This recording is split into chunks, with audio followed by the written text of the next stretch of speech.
बोलो प्रेमियों, जय गुरुदेव।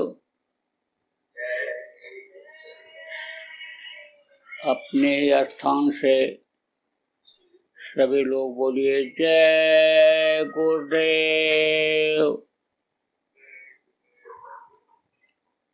देखो, आप बहुत से प्रेमी पुराने हो, गुरु महाराज के पास भी आते जाते रहे और उनके निज धाम जाने के बाद हमारे पास भी आ रहे हो। गुरु महाराज भी बराबर आपको समझाते रहे, बताते रहे और उन्हीं की बातों को मैं भी आपको याद कराता रहता हूँ। हमेशा गुरु महाराज ने इस बात को बताया कि यह मनुष्य शरीर किराए के मकान की तरह से है, इसको तुमको एक दिन छोड़ देना पड़ेगा। ये तुमको विषय वासनाओं में फंसाए रहने के लिए, खाने पीने और मौज मस्ती के लिए नहीं मिला, बल्कि अपनी आत्मा के कल्याण के लिए मिला। इसी में रास्ता है कि जिससे आप जन्म मरण से छुटकारा पा सकते हो, नरकों में जाने से बच सकते हो।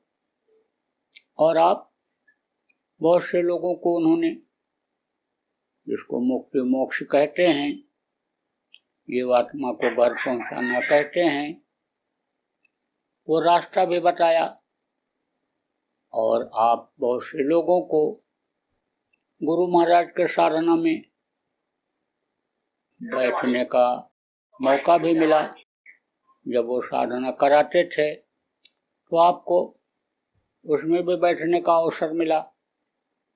अब आप बहुत से लोग सुनते तो रहे, समझते भी रहे, लेकिन कुछ ही लोगों ने उनकी बात को पकड़ा।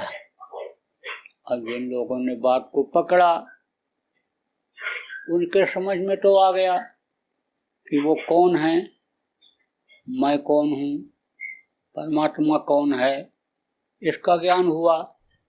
नहीं तो शेष लोग जो बातों को नहीं पकड़ पाए, उनके बताए रास्ते पर जो नहीं चल पाए, वो केवल महापुरुष के शरीर से जो लाभ मिलता है वही लाभ मिल पाया। देखो, जो उनकी वाणी को सुनते हैं, जो उनसे स्पर्श हो जाते हैं, आंखों से वाणी से स्पर्श करके जो दया देते हैं, उसी दया तक ही रह जाते हैं।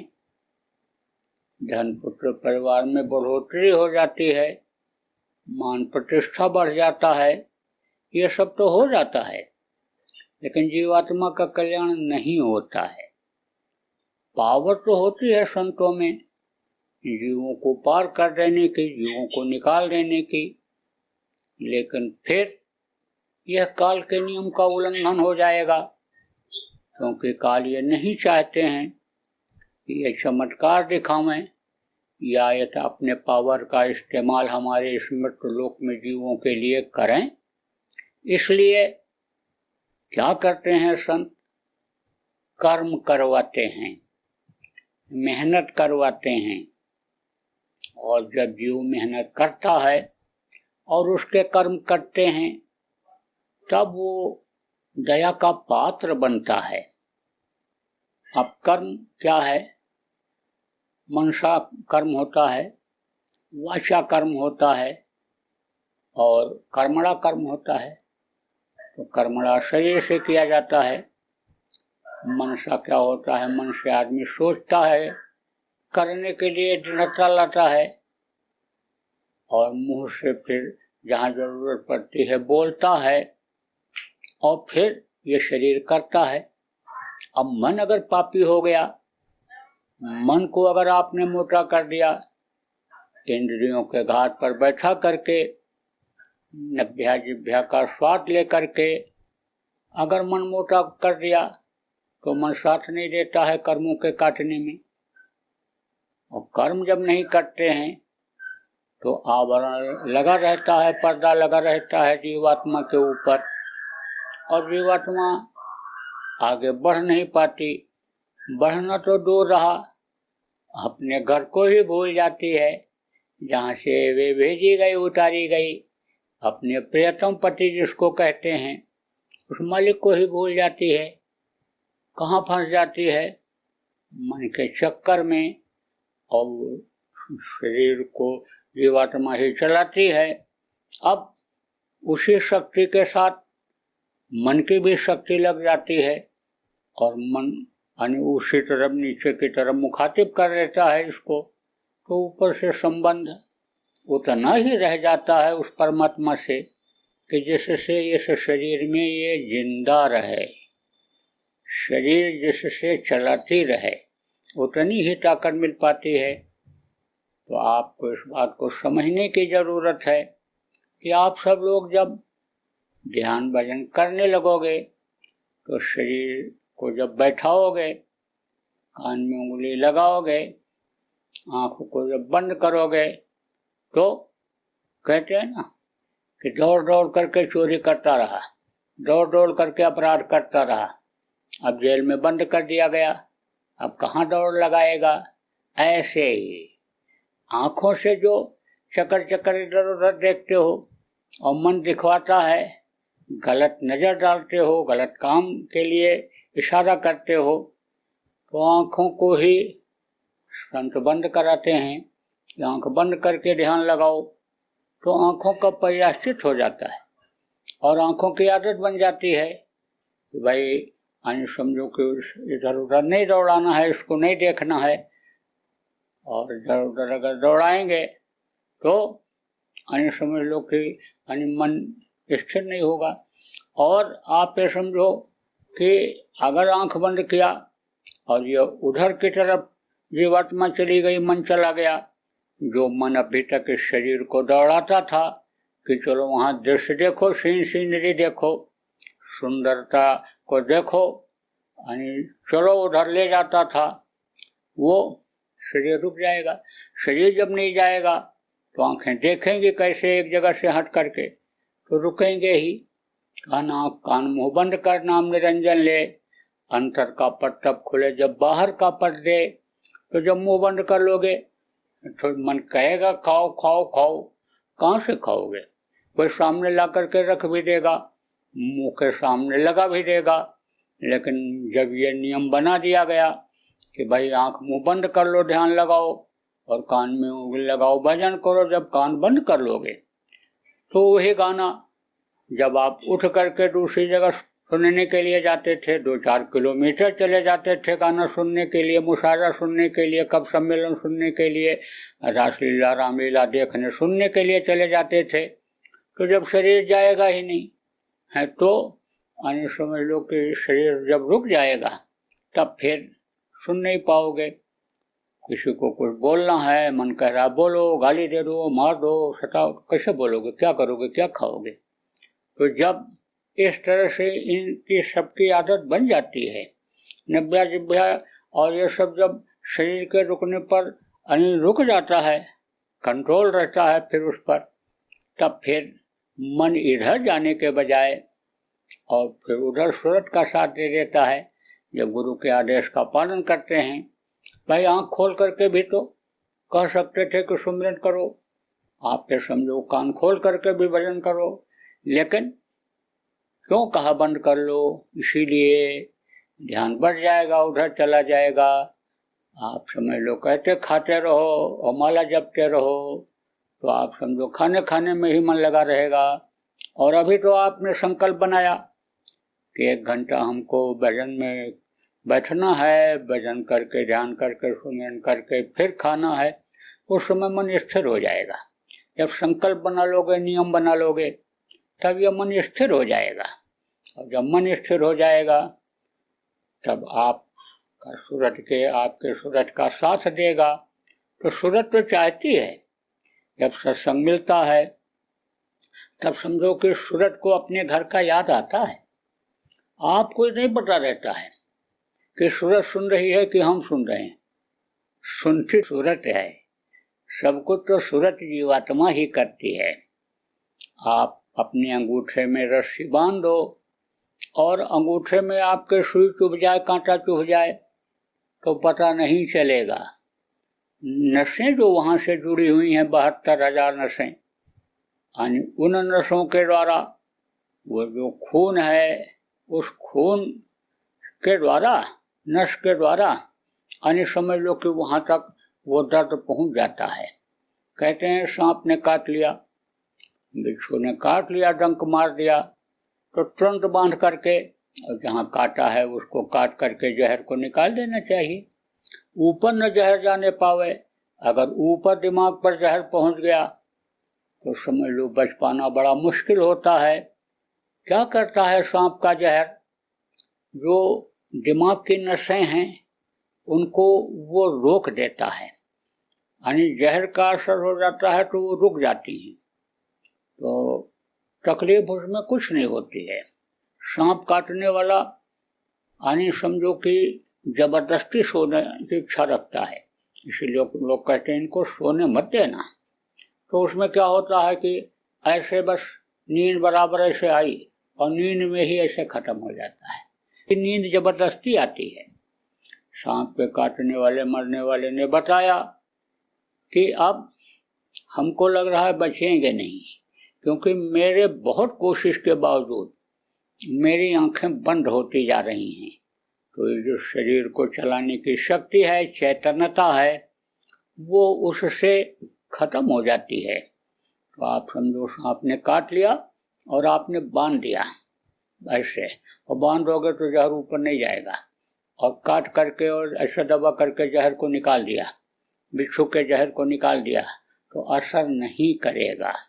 तो जीवात्मा जो है यही यानी समझो कि शरीर को चलाती है, सारा सिस्टम यानी समझ लो कि शरीर का इसी से चलता है। परम पूज्य स्वामी जी महाराज जब सत्संग सुनाते थे तो आप बहुत से लोग बैठे रहते थे। अभी हमने देखा लोग बैठे रहते हैं और बैठे रहते हैं, ऐसा शरीर बैठा रहता है, लेकिन जीवात्मा उसी तरफ रहती है, ध्यान उसी तरफ रहता है। छोटे छोटे बच्चे एकदम ऐसे गुरु महाराज को ऐसे देखते रहे, पूरा देख रहे हैं एकदम से। तो एक आदमी ने मेरे से ही कहा, ये देखो कितना गौर से देख रहा है, और जैसे मालूम पड़ा कि सत्संग के वचनों को पी रहा है, तो ये क्या समझेगा। हमने कहा वो क्या समझेगा, आपको क्या पता। उसकी सूरत ही सुन रही है, और वो गुरु महाराज वहां से जुड़े हुए हैं सदेश से, उस मालिक से। सत्संग करते समय यानी जुड़ जाते हैं संत। कहा ना कि एक तो आम सत्संग होता है, एक खास सत्संग होता है, और एक सीने बसीने सत्संग होता है। तो आम सत्संग तो सबके लिए होता है, कैसा खाना चाहिए, कैसा पहनना चाहिए, किस तरह से उठना बैठना चाहिए, ये भी बताया जाता है, और आत्मा परमात्मा के बारे में भी बताया जाता है, और जीवात्मा को परमात्मा से मिलने के लिए भी बताया जाता है। आम सत्संग तो ये होता है, और खास सत्संग होता है, ऊपरी लोगों का वर्णन होता है, ऊपरी लोगों के धनियों की जानकारी कराई जाती है, पहचान कराई जाती है, और उनकी महिमा बताया जाता है। और एक होता है सीने बसीने सत्संग।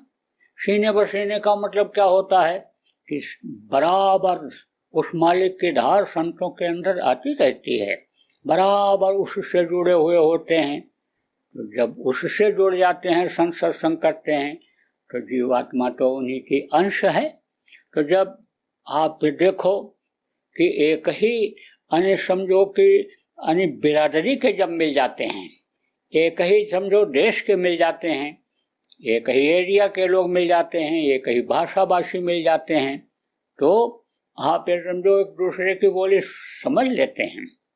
एक आदमी ने हमको बताया कि प्रचार करने के लिए हम गए हुए थे इधर दक्षिण भारत में, और दो आदमी थे, बात करते हुए जा रहे थे, और एक आदमी ने सुन लिया, तो ये मारवाड़ी में बात कर रहे थे, आपके राजस्थान के थे, और उसने सुना और आकर के कहा, हाँ, कट्ठे के हो, कहाँ के हो आप, है ना, कठे ठिकाना है, कहाँ आपका ठिकाना कहाँ है। अब ये भी रुक गए, सोचे चलो आप एक आदमी अपने देश का उधर का तो मिला। ऐसे ही आप ये देखो कि बोली सुन करके और एक दूसरे की तरफ लोग आकर्षित हो जाते हैं। तो कोई एक कुत्ता भौंकता है, दूसरा कुत्ता जवाब दे देता है। आपको ये नहीं पता है एक भूखा क्या बोला और दूसरा उसका क्या जवाब दिया। यह भाषा इनकी अलग होती है। ऐसे ही संतों की बोली जब वो सुनता है, आप ये समझो तो बच्चे की जो जीवात्मा है वो उसी तरफ खिंच जाती है। अभी आप समझो कि महाराष्ट्र में रहते हो या कोई आप उड़ीसा बंगाल के हो और इस आवाज को सुन रहे हो। अब कोई उड़िया बोलने वाला, कोई आप समझो कि बंगाली बोलने वाला, मराठी बोलने वाला आपके पास आ जाए तो आप सुन लोगे, उसको समझ जाओगे, जवाब दे दोगे, दूसरे लोग नहीं समझ पाएंगे। ऐसे ही जब अन्य समझो कि उनकी जुड़ी हुई आत्मा संतों की और वो आवाज जब निकालती है, वो जब बोलते हैं तो बच्चे ऐसे देखते रहते हैं, एकता कैसे सुनते रहते हैं। तो आप इस बात को समझो प्रेमियों कि यह शरीर आपको बार बार फिर अब नहीं मिलेगा। करोड़ों जन्मों में भटकने के बाद तब यह मनुष्य शरीर आपको मिला है, इसलिए आप अपना काम कर लो। इसी के लिए आपको यह समय मिला है। बाकी तो ये काम देखो करते करते बहुत युग बीत गया और आप देखो बहुत लोग चले गए इस धरती पर जो आए। ये जमीन जो आप जोत रहे हो इसको बहुत लोगों ने जोता खाया। आप तो समझो जो पेड़ का फल खा रहे हो लगाने वाला कोई और रहा होगा और उसके फल खाने वाले भी बहुत से लोग चले गए। ऐसे आप भी चले जाओगे, हम भी चले जाएंगे। महापुरुष जितने भी मनुष्य शरीर में आए वो सब चले गए, तो जाना सबको पड़ेगा। तो शरीर के रहते रहते अपना काम कर लो। अब आप ये सोचो कि भाई पिछले जन्म में भी तो हम कहीं थे और कितनी बार जन्मे और मरे इसका भी आपको पता नहीं है। आप ये समझो कि आप यही काम जो इस समय कर रहे हो पिछले कई जन्मों में किए। खाने का, सोने का, बच्चा पैदा करने का, खेती का, दुकान का, दफ्तर का, जो काम आप करने में लगे हुए हो पहले जन्मों में भी कहीं यही करते रहे। अपना काम नहीं कर पाए, करना भी चाहे तो मौका नहीं मिला, और अगर मौका भी मिला आपको नामदान भी मिल गया तो संभाल करने वाले इतने सक्षम नहीं थे, इतने काबिल नहीं थे कि वो मदद करके आपको और वहां पहुंचा देते। रास्ता बताने वाले अलग होते हैं, रास्ते पर चलाने वाले अलग होते हैं, पार करने वाले अलग होते हैं। इनकी अलग अलग कैटेगरी होती है। तो जब जरूरत पड़ती है तब उतनी पावर वो मालिक इनको भेजता है जिनको संत कहा गया। अगर माहौल अच्छा है, अगर समझो कि सत्य अहिंसा सेवा रूपी धर्म है, लोग मानव धर्म का पालन करते हैं और अपनी आत्मा के लिए भी कुछ करते कमाई करते हैं, तो रास्ता बता देते हैं और वो लग जाते हैं और करने लग जाते हैं और मेहनत करते हैं। तो जब मेहनत करते हैं तो उसका उनको फल मिल जाता है, तो अपने बलबूते पहुंच जाते हैं।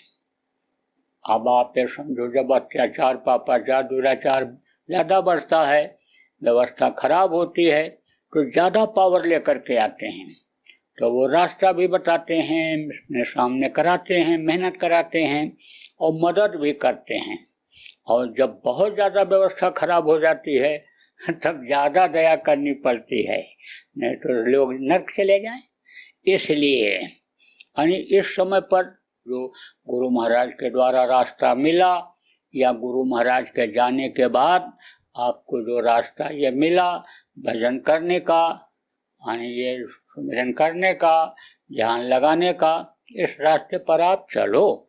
नामदान आपको मिला तो नाम की कमाई आप करो।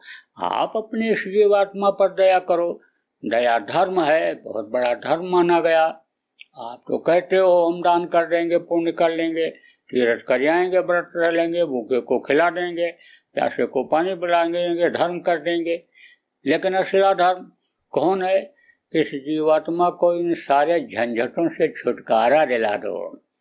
आप जो ये धर्म करने में लगे हो, अगर कहीं इसमें चूक हो गई, कहीं आपका अहंकार आ गया, कहीं आपका खान पान इधर उधर का हो गया, संग दोष अगर लग गया, तो जितना पुण्य नहीं करते हो उससे ज्यादा पाप कर डालोगे तो नरक चले जाओगे। तो नरकों से इसको बचाओ, नरकों में न इसको यातना भुगतनी पड़े, उससे इसको बचाओ। तो कहने का मतलब यह है कि आप लोग ध्यान भजन सुमिरन लगातार करो, और ध्यान भजन सुमिरन में अगर मन न लगे तो प्रार्थना करो, अंदर में तड़प पैदा करो, अंदर में विरह पैदा करो। उससे भी जब काम न बने तो आप निकल पड़ो, गुरु की महिमा को लोगों को बताओ। नहीं निकलने लायक है, अगर घर में ही बंद रहने का सरकारी आदेश है, तो आप फोन के द्वारा, आप इसी तरह ये जो सिस्टम बना लिया आपने और मेरे द्वारा सुन रहे हो, इसी तरह इसी सिस्टम से अन्य लोगों को समझाओ, बताओ। इसमें अपने रिश्तेदारों को जोड़ लो, अपने दफ्तर में जो काम करने वाले लोग हैं उनको जोड़ लो, आप व्यापारियों को जिनसे सामान खरीदते हो, जिनको बेचते हो, उनको जोड़ लो, और उनको आप बताते रहो, समझाते रहो। तो बताते समझाते हुए बहुत से लोग बदल जाते हैं।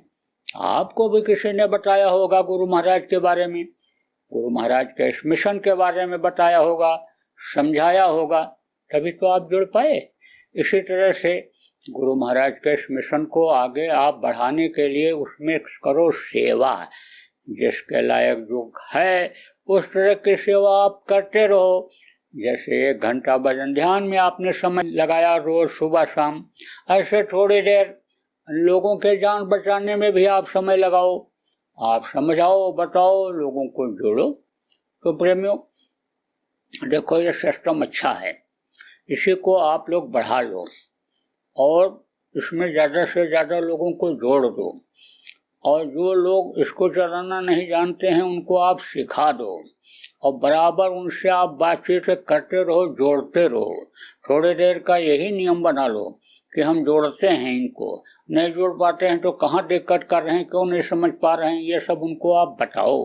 एक ट्रेनिंग इसी बात की शुरू कर दो लोगों के लिए कि जिससे एक दूसरे की आवाज़ को सुन लें और समझ लें। देखो प्रेमियों, रेडियो अखबार में तो कोरोना का काम ढीला हो गया है, लेकिन ये कोरोना रोग अभी बहुत बढ़ रहा है। अभी तक जब लोग घरों में बंद थे, एक दूसरे से मिलजुल नहीं पाते थे, तब उतना नहीं फैला हुआ था। लेकिन अब जब रोटी रोजी के चक्कर में, परेशानी में घर से निकले और मिलना जुलना ज़्यादा होने लगा, तो ये बढ़ रहा है। इसलिए होशियारी रखना। जो भी सरकारी नियम है और सरकार के तरफ से अभी तक यानी लॉकडाउन में आपको सिखाया गया, बताया गया, पूरा पालन करो। और जिस तरह से पहले था कि भाई घर में ही रहो, बच के रहो, उसी तरह से अब भी रहो। आप ये मत सोचो कि आप खुल गया और फिर जैसे हम जाते थे उज्जैन चल पड़े और वहाँ चले जाएं, तो आप ये समझो कि वहाँ रेड जोन है, रेड जोन में जाने के लिए आप ज़्यादा से ज़्यादा बचो, और ज़रूरी हो तभी जाओ। कुछ जिले ऐसे हैं रेड जोन। रेड जोन किसको कहते हैं? जहाँ रोग ज़्यादा है। ऑरेंज जोन जिसमें थोड़ा कम है, और ग्रीन जोन जहाँ नहीं है। तो देखो प्रेमियों, आप लोग अभी यानी समझो कि उज्जैन को थोड़े समय तक और भूले रहो। उसके बाद जब यानी समझो कि एकदम बिल्कुल स्थिति साफ हो जाए, तब फिर आने जाना शुरू करो। ये मैं नहीं कहता हूँ कि आप ना आओ, ना मिलो, लेकिन ऐसे मिल लिया करो जैसे आप हमको देख रहे हो, और हम भी आपको कुछ लोगों को देख लिए, तो आप ये समझो इसी तरह से देख लिया करो, हम भी देख लिया करेंगे। और अभी ज़्यादा दौड़ धूप मत करो, इनका बहुत ज़रूरी है। व्यवस्था संबंधी कोई बात है, आश्रम चला रहे हो, संगत चला रहे हो, आप लोग अन्य समझ लो पूछ करके, यहाँ फ़ोन करके, और फिर आ सकते हो। एक दिन रुके चले गए, मिल के चले गए, नजदीक वाले मिल के चले, लेकिन सब एक साथ ना होगे तो यहाँ दिक्कत होगी और सरकार भी आपत्ति करेगी और यहाँ बरसात भी ज़्यादा होती है तो फिर व्यवस्था अव्यवस्थित होगी, आपको दिक्कत होगी। इसलिए मना नहीं करते हैं, लेकिन आओ, समय से आओ, पूछ करके आओ, परिस्थिति देख करके फिर आओ और खुल जाएगा तो हम खुद आएंगे आप लोगों की तरफ। तो प्रेमियों देखो, गुरु पूर्णिमा सब लोग अपने अपने स्थान पर मना लेना। गुरु पूर्णिमा अब एक जगह उज्जैन में या पहले समझ लो राजस्थान में होती थी, तो अब इस समय पर उस तरह से नहीं हो सकती है। तमाम सरकारी प्रतिबंध है और प्रतिबंध है, अगर मान लो सरकार खोल भी दे कि चलो ठीक है करो, तो आप संख्या में कम तो हो नहीं, बहुत भारी संख्या में हो। अब आप समझो कि आप प्रेम में जब विभोर हो जाते हो, हाँ, तो शुद्ध-बुद्ध भूल रहा नहीं, तन की शुद्ध-बुद्ध भूल जाता है। तो इसलिए जो नियम है दूरी बनाने का वो टूट जाएगा, जो मास्क लगाने का, मुंह ढकने का है वो भी टूट जाएगा, क्योंकि घर में हमेशा मास्क लगाए नहीं रहते हो। इसलिए मैंने ये सोचा है कि भाई अब उस तरह से गुरु पूर्णिमा कहीं नहीं हो सकता है। यह भी कोई जरूरी नहीं है कि गुरु पूर्णिमा में आप उज्जैन आओ और उज्जैन में हम मिले ही, हम कहीं भी जा सकते हैं। इसलिए गुरु पूर्णिमा में आने का जो मन बना रहे हो वो तो अपना सोच बदल दो। उज्जैन गुरु पूर्णिमा में आने के लिए जो सोच रहे हो अभी मत आओ, आपको बुलाया जाएगा, आपके पास हम आएंगे। गुरु महाराज दया हुई, परिस्थिति अनुकूल रही तो उसी तरह से फिर कार्यक्रम होंगे, और नहीं तो गुरु की मौज रहो सब धार, हम गुरु की रजा संभालो यार, गुरु की मौज पे रहो और गुरु की रजा को संभालो, जो जिसमें वो राजी हो वही काम करो। तो गुरु महाराज के वचनों को याद रखो, गुरु महाराज के बताए रास्ते पर बराबर चलते रहो और समझ लो कि मिशन को आगे बढ़ाने के बारे में दिल दिमाग बुद्धि जिसकी जो लगाओ, तन मन को लगाओ कि जिससे जल्दी से जल्दी गुरु का काम हो जाए। जो काम वो छोड़ के गए, जो मिशन छोड़ के गए, जल्दी से जल्दी पूरा हो जाए, लोगों को सुख शांति मिल जाए, लोगों के लिए खाना भोजन जिसको कहते हो वो मुहैया हो जाए, ठंडक के लिए कपड़ा हो जाए, लोग भजनानंदी ईश्वरवादी बन जाए, धरा पर ही सतयुग का नज़ारा दिख जाए। तो बोलो जय गुरुदेव।